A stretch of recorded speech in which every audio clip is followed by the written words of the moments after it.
ಎಲ್ಲರೂ ನಮಸ್ಕಾರ. ವಿದ್ಯಾರ್ಥಿಗಳಿಗೆ ಹಾಗೂ ಯುವಕರಿಗೆ ತಿಳಿಸುವುದೇನೆಂದರೆ, ಮುಖ್ಯವಾಗಿ ನಮ್ಮ ಮನಸ್ಸನ್ನು ಕೇಂದ್ರೀಕೃತವಾಗಿ ಮಾಡಿಕೊಳ್ಳಬೇಕು.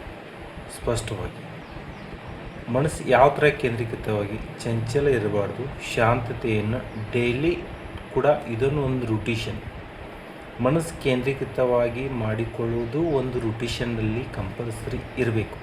ಇದ್ದರೆ ನಮ್ಮ ಗುರಿಗೆ ಹಾಗೂ ಸಾಧನೆಗೆ ಮಾರ್ಗವಾಗುತ್ತದೆ. ಇದು ಒಂದು ಫೈಂಟೆ ಮುಖ್ಯವಾಗಿ ಗೊತ್ತಾಯ್ತಲ್ಲ.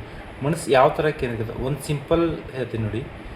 ತಾವು ಬೆಳಗ್ಗೆ ಎದ್ದಕ್ಕಲೇ ಏನು ಕುಂತಲ್ಲ, ಮನಸ್ಸು ಕೇಂದ್ರೀಕೃತವಾಗಿ ಬೆಳಗ್ಗೆ ಇತ್ತು ಅಂದರೆ ಓಕೆ. ಇಲ್ಲ ಸಂದರ್ಭದಲ್ಲಿ ಚಂಚಲ ಯಾವಾಗಿರುತ್ತಲ್ಲ, ಆ ಸಂದರ್ಭದಲ್ಲಿ ಏನು ಮಾಡೋದಂದ್ರೆ, ಮೂಗಿನ ಹೊಳ್ಳಿಯಲ್ಲಿ ಉಸಿರುಗಳು ಏನಿದಾವಲ್ಲ, ಎರಡು ಕಣ್ಣಿಂದ, ಒಂದು ಈ ಕಣ್ಣಿಂದ ಯಾವ ಥರ ಉಸಿರಾಡತೇವಿ ಅನ್ನೋದನ್ನು ನಾವು ಅದನ್ನು ಸ್ವಲ್ಪ ಗಮನ ಹರಿಸಿದರೆ ಸಾಕು. ಮನಸ್ಸು ನಮ್ಮ ಬರೀ ಮೂಗಿನ ತುದಿ ಮೇಲೆ ನಮ್ಮ ಮನಸ್ಸು ಶಾಂತತೆಯಿಂದ ಕಾಪಾಡಿಕೊಳ್ಳೋದು.